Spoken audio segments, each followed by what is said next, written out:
Hey guys, welcome to another video with your host Firestone, and today we have not one, but two old computers in our possession today. These computers are Dell Optiplexes 7020, the O's being zeros.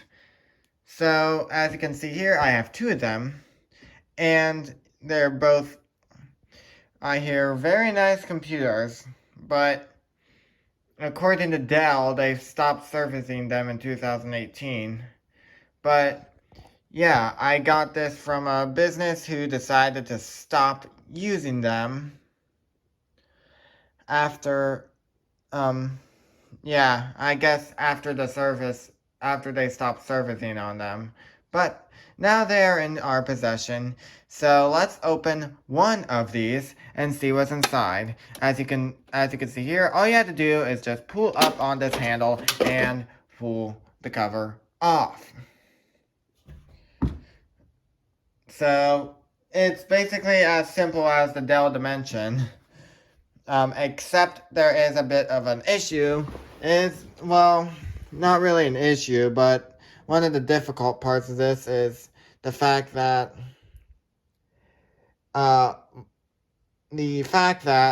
this is a smaller computer. That being smaller means that they crammed everything into one system. So it's not going to be all spread out like the Dell Dimension was. So here we have the CPU fan and everything on it. And here we have our drives and everything. And then here we have all the power supply stuff. Video cards, I believe. Yeah, these are video cards. And yeah. So first we're going to start off by removing all the drives and stuff.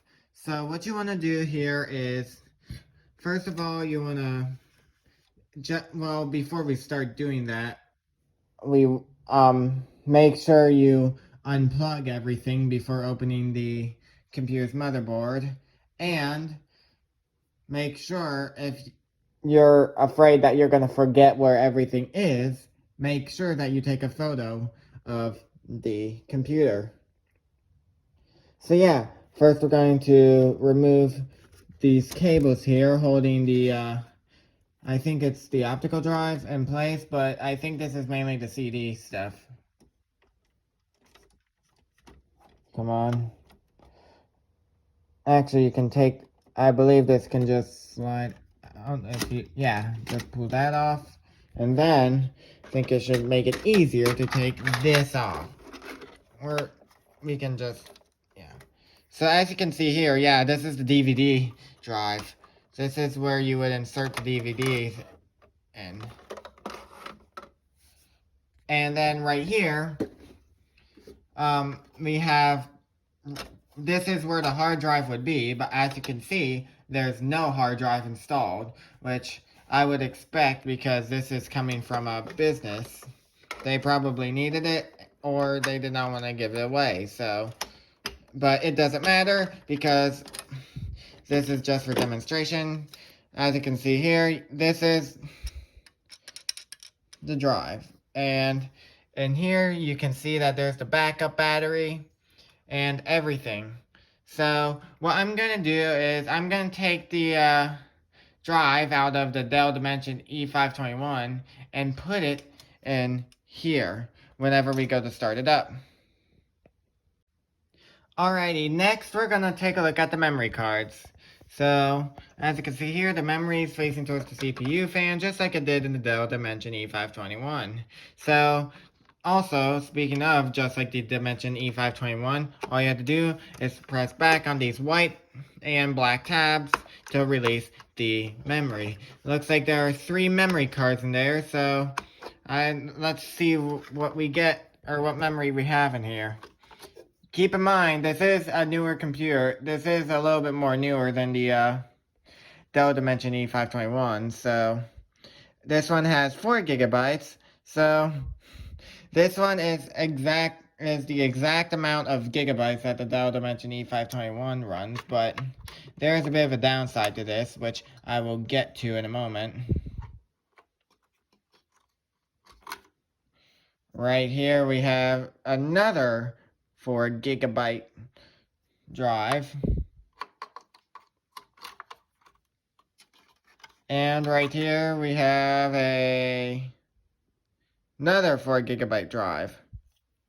Or, they're not drives, they're memories. Jeez.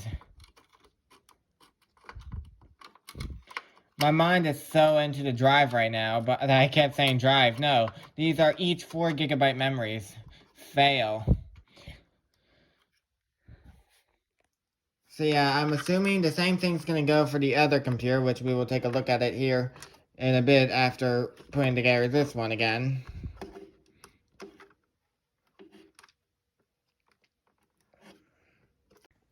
Alright, so right here we have the hard drive from the Dell Dimension E521, and we are going to insert it into this Dell Optical, so that way I can get running. So, right here I have the case, which came out of this, and we're going to insert the Dell, we're going to, whoops, I'm doing this the wrong way, and I need to aim the camera at an area where I can see it. So, want to make sure that these here are, okay, so flip it, these ports here need to be sticking out like that, and we can just snap this into place.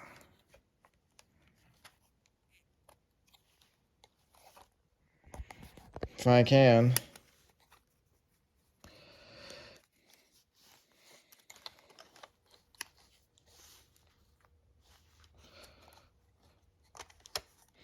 Yeah, it shouldn't really matter which hard drive you're using. Each hard drive can go into each computer unless it says otherwise.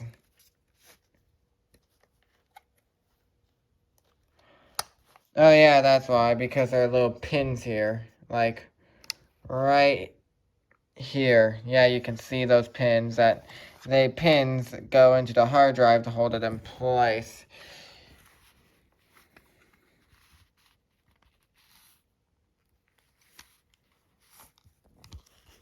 Oh my gosh, I can't get this in.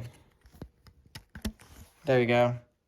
I can't get in, I should say I can't get in while holding the camera because it's a little bit hard to.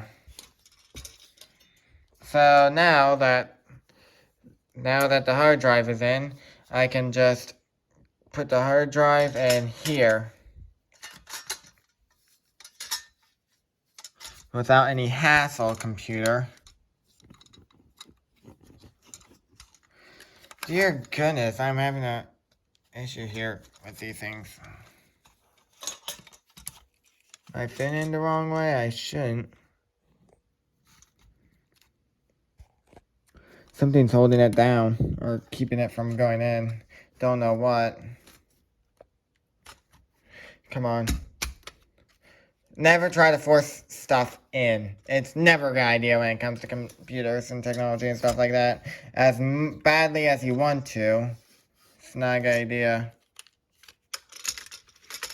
Oh, that's why. I was putting it in wrong. Fail.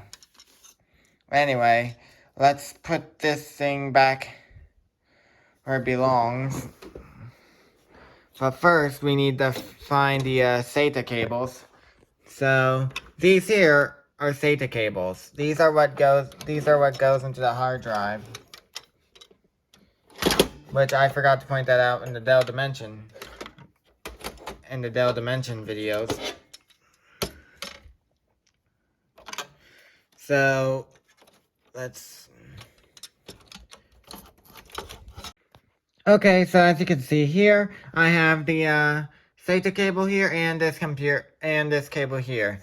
So basically, all you have to do is just fit this back in the way you took it out, which should be like this. Oh dear, the memory's right there. The memory's right there.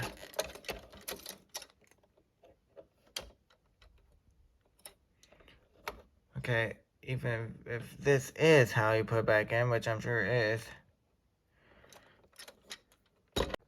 Okay, so I finally got this back into the area it's supposed to be in. It took a few moments, but I finally got it. Apparently, one thing I do want to note is whenever we took this out, you probably see that there were two little holes right here, but you can't see them because the drive cover's in the way. But those holes there were kind of deceiving. I thought that we had to put these into it, but no. That's what I mean by sometimes these things can get confusing. And then obviously whenever you put this back, you want to make sure that it is locked into place. And then after this is locked into place and everything's wired up, you can put the CD drive back in. And this one should be easy. Speaking, and I speak, that should be. So, alrighty, before we start plugging the computers in, I do want to point out a few things. As you can see here on the back, we have a few ports that we have never seen on any of the computers we did, like the Dell Dimension.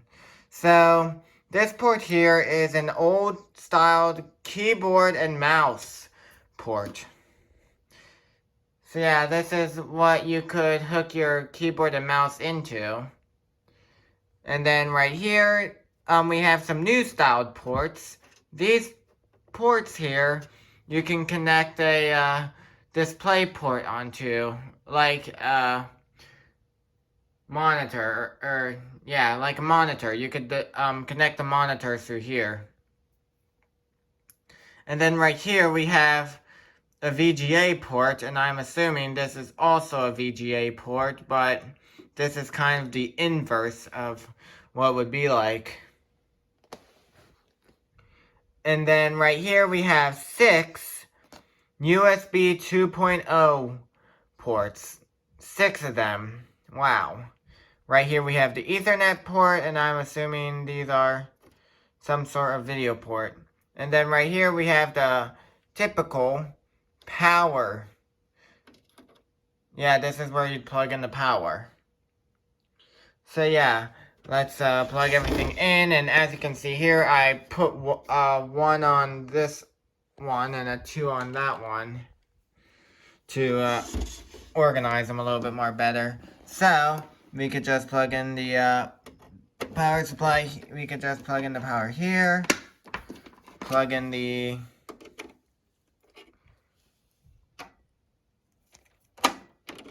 this right here.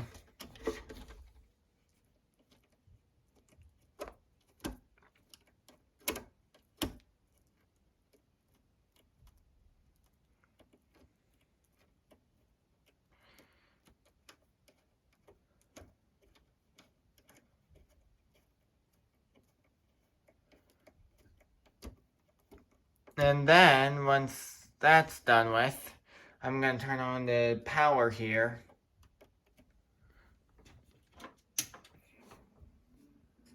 We can hear it turning on. What's it going to say on the computer screen? Or is it going to give us an error code of sorts?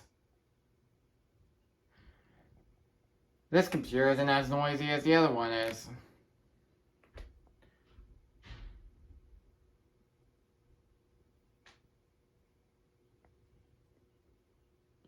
But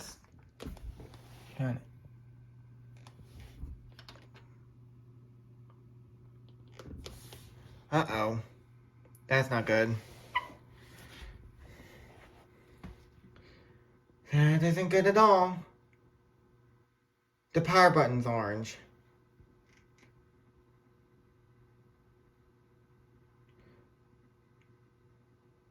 So that means we do have an issue.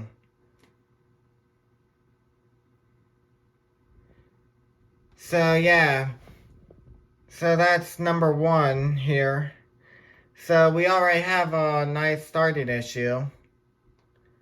And that's what we will be looking into. So yeah, join us as next time we do troubleshoot this one. And I'm going to hook up the secondary one and see if we get an issue through that one. Alrighty, so we put together number 2. Let's see if number 2 will run. Turning on.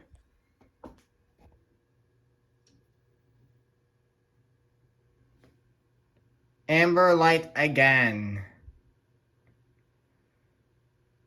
So yeah, we got some work to do on these things to make them work. So remember, an amber light can indicate a few things. As you can see, it looks like it's blinking in a pattern. So 1, 2, 3, stopped. So these are the things you gotta take notes of whenever you troubleshoot. Because unlike the Dell Dimension E521, this does not have a 1, 2, 3, or 4 troubleshoot light on it. Instead, you have to go by what the computer says. Sometimes it'll give you a beep code, sometimes it'll do that. And yeah, so this is how we're going to be starting off, is by troubleshooting each and every one of these. So yeah, hope you all enjoyed, and I'll see you whenever we start this project. I can't wait.